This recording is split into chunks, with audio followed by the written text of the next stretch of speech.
भक्तों, ओम नमः शिवाय, श्री शिवाय नमस्तुभ्यं, जय श्री महाकाल। जी हाँ भक्तों, क्या आपके भी घर में कोई ऐसा व्यक्ति है जिसका विवाह नहीं हो पा रहा? आप लोग बहुत ज़्यादा परेशान हैं उसके विवाह को लेके कि आखिरकार इस व्यक्ति का जो विवाह है वो क्यों नहीं हो पा रहा। आपने बहुत ज़्यादा मेहनत कर लिया, बहुत ज़्यादा प्रयास कर लिया कि उस व्यक्ति का जो विवाह है वो हो जाए, लेकिन अभी भी उस व्यक्ति का जो विवाह है ना वो होने का नाम ही नहीं ले रहा। तो आपको परेशान होने की बिल्कुल भी आवश्यकता नहीं है, क्योंकि आज जो मैं आपको उपाय बताने वाला हूँ, अगर आपने उसको ध्यान से सुन के और अच्छे तरीके से आपने अगर कर लिया तो अवश्य रूप से उस व्यक्ति का जो विवाह है वो होना ही होना है। क्या करना है, कैसे करना है, पूरा का पूरा आपको मैं बताने वाला हूँ। और अच्छे तरीके से आपको क्या करना है, अच्छे तरीके से उसको करना है, पूरा का पूरा मैं आपको बताने वाला हूं। तो बस उपाय ध्यान से सुन के अच्छे से करिएगा ज़रूर। देखिए, आपको भी पता है कि पूज्य गुरुदेव की जो कथा होती है उसमें लाखों की भीड़ आती है। कैसे भीड़ आती है?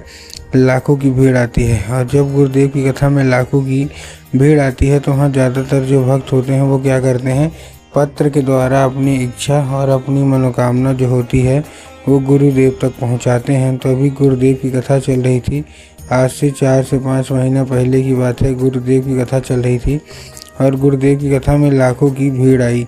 अब जब गुरुदेव की कथा में लाखों की भीड़ आई तो वहाँ ज़्यादातर जो भक्त थे, ठीक, ज़्यादातर जो भक्त थे उन्होंने क्या किया, पत्र के द्वारा अपनी इच्छा और पत्र के द्वारा अपनी मनोकामना जो थी वो गुरुदेव तक पहुँचाई। अब जैसे ही गुरुदेव के पास पत्र पहुंचा और गुरुदेव ने पत्र पढ़ा तो वहाँ गुरुदेव ने देखा कि ज़्यादातर जो भक्त हैं उनकी क्या है, केवल और केवल एक ही इच्छा और एक ही मनोकामना है कि गुरुदेव, हमारा जो बच्चा है ना उसका विवाह नहीं हो पा रहा। हम लोग बहुत ज़्यादा परेशान हैं उसके विवाह को लेके कि आखिरकार हमारे घर के जो व्यक्ति है इसका विवाह क्यों नहीं हो पा रहा। किसी का लड़का है, किसी का लड़की है, बहुत ज़्यादा हम लोग परेशान हैं, ठीक है ना। उम्र भी धीरे धीरे गुजर रही है, कोई 30 साल का हो गया, कोई 35 साल का हो गया है, यहाँ तक कि 40 साल तक के भी लोग हो गए हैं, लेकिन अभी भी उनका विवाह जो है वो होने का नाम नहीं ले रहा। कृपया करके कोई उपाय बता दें। अब जैसे ही गुरुदेव ने ये देखा तभी गुरुदेव ने 2 से 3 उपाय बताए और कहा केवल और केवल ये उपाय कर लेना, तुम्हारे घर का जो कोई भी व्यक्ति है, जो कोई भी सदस्य है जिसका भी विवाह नहीं हो पा रहा, अवश्य रूप से उसका जो विवाह है वो होना ही होना है। अब जैसे ही गुरुदेव ने उपाय बताया तो लोगों ने जा जाके इस उपाय को घर में करना शुरू कर दिया। अब जैसे ही लोगों ने जा जाके इस उपाय को घर में करना शुरू कर दिया, वही लोग गुरुदेव की कथा में मात्र 1 से 1.5 महीने के बाद वापस आए। अब जब वही लोग गुरुदेव की कथा में वापस आए तो उन्होंने क्या किया, फिर से एक बार गुरुदेव को पत्र लिखा। लेकिन ये वाला जो पत्र था ये गुरुदेव को धन्यवाद के रूप में पत्र था कि गुरुदेव धन्य हो आपका, आपके द्वारा बताया गया उपाय हमने कर लिया है, हमारी सारी इच्छा मनोकामना जो है वो भी पूरी हो गई है, आपका कोटि कोटि धन्यवाद। तो देखिए, जो लोग भी मेरी आवाज़ अभी सुन रहे हैं ना, अगर आपको भी जानना है कि आखिर ऐसा कौन सा उपाय है जिसको करने मात्र से इच्छा मनोकामना जो है वो पूरी हो जाती है, तो चलिए हम बताते हैं आपको आज की इस वीडियो के माध्यम से कि आपको करना क्या है। तो बस उपाय ध्यान से सुन के अच्छे से करिएगा ज़रूर। देखिए, आपको जो पहला उपाय है, इस उपाय में आपको करना क्या है, इस उपाय में सिंपल सा आपको लेना है 3 काली तिल और साथ में आपको लेना है 1 धतूरा, ठीक।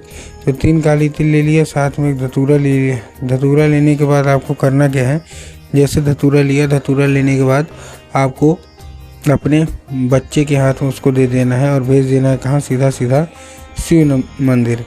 अब जैसे ही आप शिव मंदिर भेजेंगे, शिव मंदिर भेजने के बाद उसको बोलिएगा कि दक्षिण दिशा में खड़ा हो जाए और उत्तर की ओर अपना चेहरा कर ले। अब देखिए, दक्षिण और उत्तर में ना बहुत सारे लोगों के मन में कन्फ्यूज़न आता है कि दक्षिण क्या है, उत्तर क्या है, हमको थोड़ा साफ साफ बताओ। तब गुरुदेव ने साफ साफ बताया है कि आप जिस भी शिव मंदिर जा रहे हैं उस शिव मंदिर का जिधर साइड जलाधारी होगा आपको अपना चेहरा उधर साइड करके खड़े हो जाना है, ठीक। खड़े हो गए, खड़े होने के बाद आपको करना क्या है, एक नाम लेके, कौन सा, महादेव का बहुत ही सुंदर सा नाम है, श्रम्भेश्वर महादेव। तो आपको करना क्या है, आपको श्रम्भेश्वर महादेव का नाम लेके और उन्हीं का स्मरण करके आपको चुपचाप क्या कर देना है, अर्पित कर देना है बस। पूज्य गुरुदेव कहते हैं कि अगर आपके बच्चे ने इतना कर लिया तो अवश्य रूप से शंभेश्वर महादेव की कृपा उसके ऊपर होनी ही होनी है। ठीक, ये था कौन सा, ये था पहला उपाय।